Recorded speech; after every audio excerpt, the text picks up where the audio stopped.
So I'm just down here. I was building a new trellis for my pole beans, and I thought maybe it's time to finally do that garden tour video that I've been talking about for so long. So I'm down here just by my container garden, and right here next to me I have my zucchini plants, and over here another zucchini plant. I think that one is starting to get some powdery mildew on a couple of the big leaves, so I'm just keeping a close eye on that. And back here, pole beans, they're not huge yet. I planted them from seed maybe 3 weeks ago, so I created this trellis for them to climb up. I actually got the seeds from one of my followers in Dartmouth, so that was an awesome gift. This right here is going to be a precious nasturtium. I planted a few, and you can see right here, these ones didn't really take off. These ones totally did, so I don't know what I did differently. Some just are growing faster than the others. So let's move on a little bit. Right back here is strawberries. We aren't going to get a lot of strawberries this year just because we're just establishing the strawberry patch. So it got a few, but it'll expand, and next year we'll get, hopefully, a few more strawberries.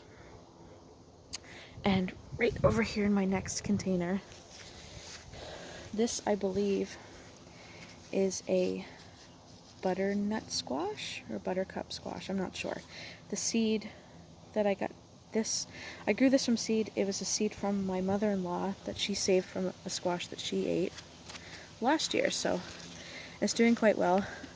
I'm happy with these boxes because whatever, the squash can just come out and around, spill out over. Back here is a sweet basil that's not doing the best. It's being eaten by something, and I kind of am just letting whatever it is eat it because their slug's been damaging a lot of parts of my garden. And if they will just focus on this, maybe other things can be saved.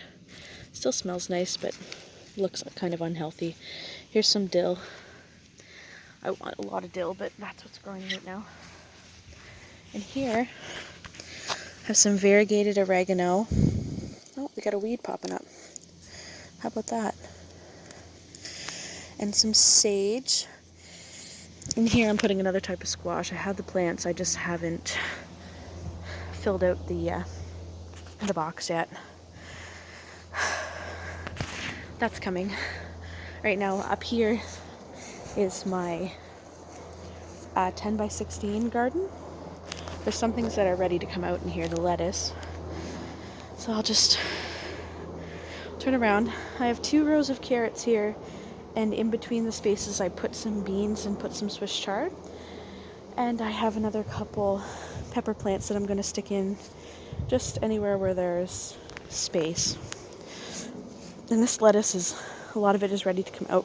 So I'm going to be picking that later. And then I'll have room for the other peppers that I'm going to put in. And here is my tiny Tim tomatoes. So these are bush determinate type tomatoes. They're all flowering. They're not going to get much taller than they are now. So this is just my first trial run growing tomatoes in anything other than a container. So I'd say so far it's looking pretty successful. They've only been in the ground for maybe a month, but they're looking really good. And then next to them, I have peppers. So I have 4 California Wonder green peppers, and at the back I have 2 cayenne peppers. I'm not planning on saving seeds. I know that there's a thing if you grow your hot peppers and your sweet peppers together, they will, it'll make your sweet peppers hot. I don't plan on saving seeds this year. This is just another trial run because I know peppers are a little bit difficult to grow, especially in this climate. Next to that is my cucumbers. They still need to be weeded. I constructed this A-frame trellis and I direct seeded all of these cucumbers, and they're coming up really well. I have to thin them out a little bit because there is quite a few. I just added extra seeds just to make sure that I would get something. At the back of the trellis, I actually have my one cucumber transplant that survived. And it is setting its first fruit. So hopefully, oh, I'm showing it. Hopefully we'll get something from that.